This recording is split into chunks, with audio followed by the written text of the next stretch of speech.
Hey guys, what is up? It is the Fast Break Report here, bringing you guys another vlog. And I want to talk about the New York Knicks today. The reason I want to talk about the Knicks is because they've been kind of surprising to me to start the year. They're a very, very weird basketball team. I'm just going to say that. Like, a lot of what's going on here is like player improvement, things that don't really make sense.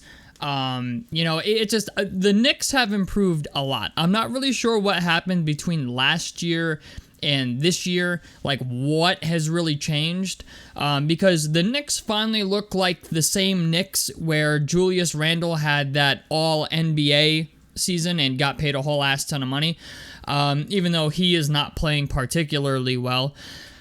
The Knicks look like a basketball team that could maybe be one piece away from really being a serious contender.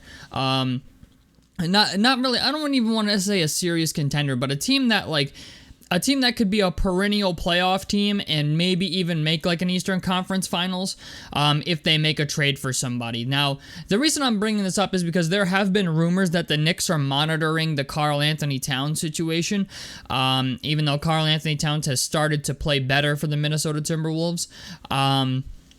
The Knicks have 7 draft picks going into this year's offseason, so they're going to have a lot, and I mean a lot of assets to move if they want to land a guy like a Paul George, a Kawhi Leonard, a Karl-Anthony Towns, a Zach LaVine. The Knicks are in a position where if they're playing really well by the trade deadline and continue to play well, I mean, right now they're 7-5. Their strength of schedule is like 12th in the NBA, so they got one of the harder schedules in the NBA. But they're playing well. And it's crazy to me to think like this team could be so much better if Julius Randle just wasn't playing like shit. Because Julius Randle right now is abysmal. I'm just going to call it what it is. Like, there's no excuse for how bad he's playing. Like, Julius Randle has played 12 games. He started all 12 games. He's playing 34 and a half minutes per game, but he's shooting 37% from the field, 27% from three, and 69% from the free throw line, while averaging 19 points a game. He's averaging 3 turnovers a game. He's averaging 19 and 10 on 5.5 assists, 1 steal. He's even on 2-pointers, man, he's only shooting 42%, which is pretty fucking bad. He's taking almost 18 field goal attempts a game and only scoring 19.5 points a game. Julius Randle has easily been the biggest problem for the Knicks to start the season, and you could make an argument that if he just shot efficiently, right, like their win-loss record would be a lot better. Like, I'm just going to call it, like, they're locking down on defense. They're currently 5th in the NBA in defensive rating. And what's crazy about this team is, like, they are dead last in pace. Like, they're not a fast-breaking team. They are a half-court offense team, and they are playing very, very well for a team that doesn't do fast-break stuff. Which, to be honest with you, like, this is a team that I think they're going to continue to be good. I don't know if they're going to continue to be one of the top seeds in the East. Right now, okay, never mind. They're 7th. This is a team that'll maybe stay where they're at. I don't see them going much higher. Maybe Orlando starts to play worse. I think maybe they could move up 2 spots. January is going to be very hard for the Pacers, and Orlando's a team that I just don't think is going to sustain the level of play that they're playing at now. The Knicks are a team that I think Cleveland could eventually turn the ship around. Cleveland's playing like ass right now, but it's just the idea, like, the Knicks are in a situation where Julius Randle's really holding this team back. I'm going to call it what it is. Like, this fucking bullshit of Julius Randle thinking he's Kevin Durant. Ever since he got this contract extension, this max contract, he seems to think like shooting fadeaway mid-range jump shots and trying to take guys off the dribble and shit is a huge facet of his game, when really he was so much better as a post player. Like, I'm just going to call it what it is. Julius Randle was so much better when Tom Thibodeau took the ball out of his hands and told him to, like, just, sit down in the post, and when we give you shots in the post, you take those shots. But there have been times even where you watch the Knicks play, and Julius Randle will have a mismatch down low in the paint, like he'll have a point guard on him or something, and he'll veer away from that matchup to shoot like a post fadeaway, or, you know, take some horrible fucking fadeaway jump shot. Like, dude, just post him up and lay it up off the glass. Like, I don't know why, but Julius Randle seems to think he's better than he actually is. And even, like, because I live in New York, even Knicks fans are getting tired of Julius Randle's bullshit. Like, when it's going good, it's great, but when it's going bad, like, even his body language fucking sucks. He taunts fans and stuff when he's getting booed, and when the team's not playing well. Like, I have an odd feeling Julius Randle is like a complete cancer to the Knicks locker room in some facet. I'm not sure how, but I just get that impression that Julius Randle is a problem more than he is an asset to this team at this point.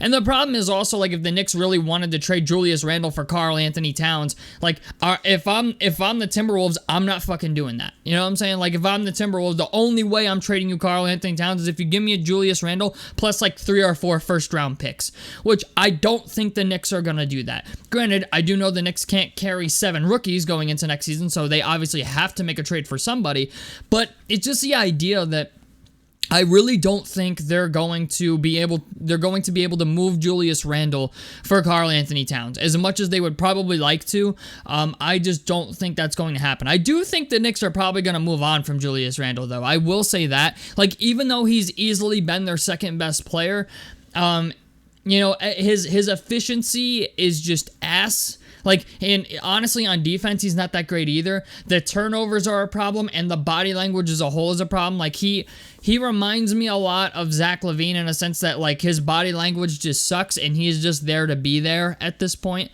So, like, if I'm the Knicks, I'm looking to move Julius Randle for something.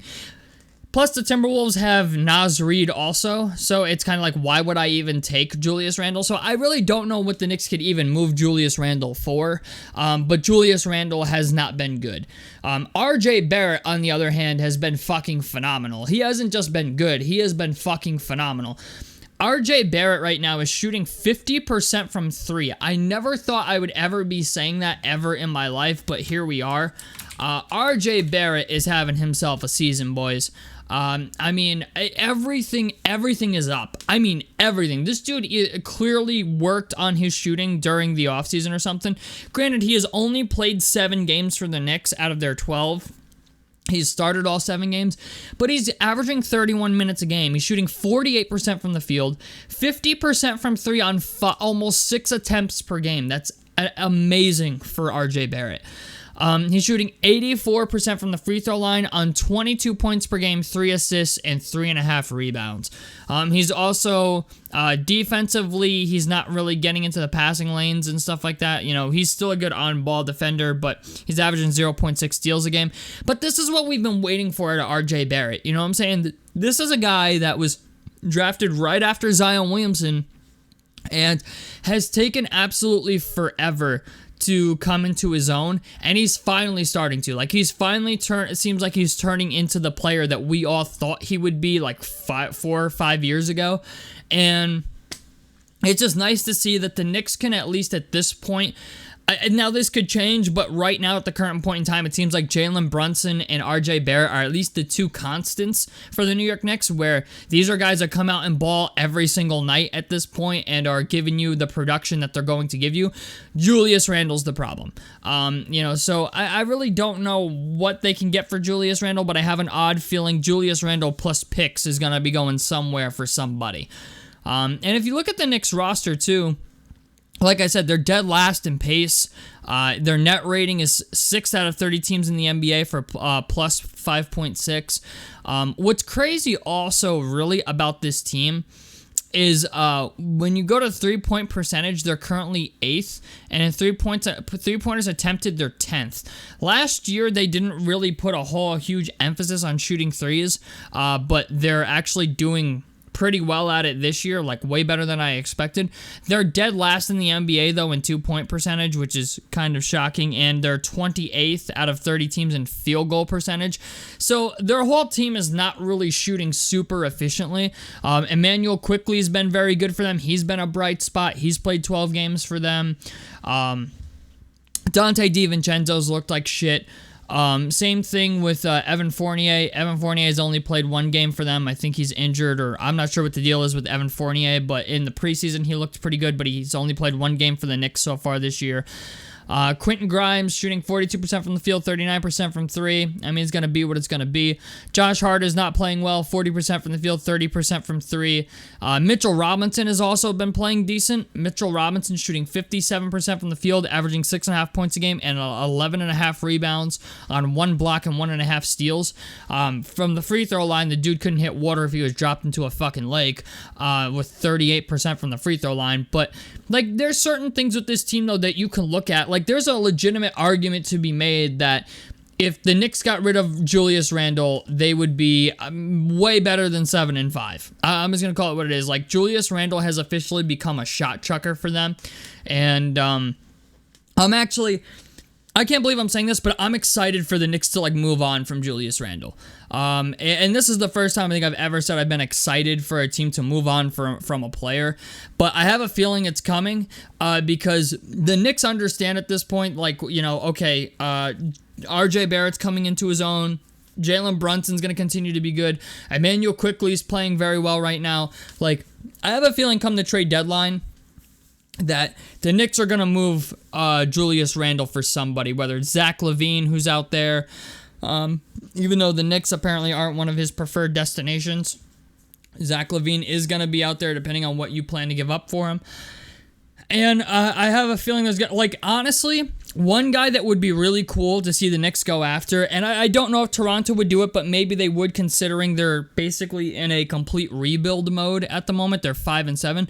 Pascal Siakam going to the Knicks would be, I think, the next best thing for the Knicks and Jalen Brunson, mostly because the Knicks have a whole bunch of first-round picks that they can trade to Toronto, and Toronto could really, really use them at the moment. Scotty Barnes is playing out of his mind, but Pascal Siakam, it seems like things are getting worse quicker than they're getting better for Pascal Siakam over in Toronto, and at least if you provide Pascal Siakam with Jalen Brunson and RJ Barrett, at least it's kind of similar to what you had before in Julius Randle, only Pascal Siakam is better at literally everything than Julius Randle is.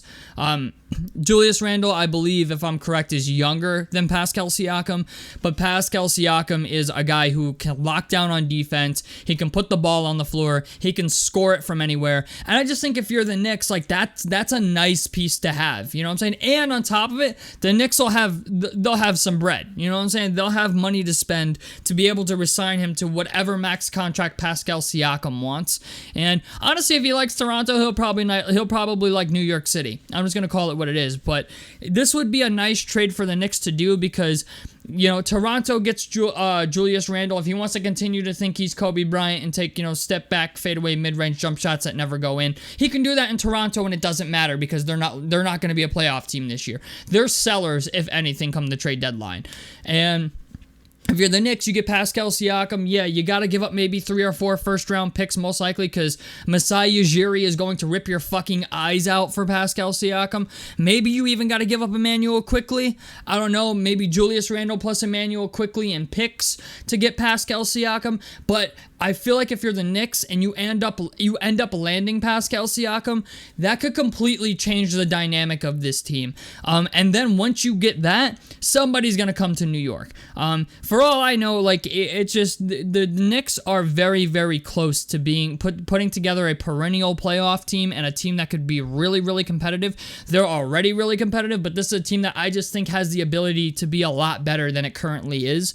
And, you know, like I said, they get rid of Julius Randle, and I feel like a lot of their problems are gone, you know, and I can't believe I'm saying that, but he's been a big issue for this team. Also, if they could somehow pull off a trade for Buddy Hield as well, I think that would be very beneficial to this team as well. If they could get one more three-point shooter on this team outside of Evan Fournier, like a Buddy Hield, a Luke Kennard, somebody like that, a Doug McDermott from the San Antonio Spurs, if they could get a guy like that on their roster as well, I think it would also do wonders for this team. So tell me what you guys think about this down below in the comment section below. A like helps me out. Subscribe if you guys want to see more on the Fast Break Report.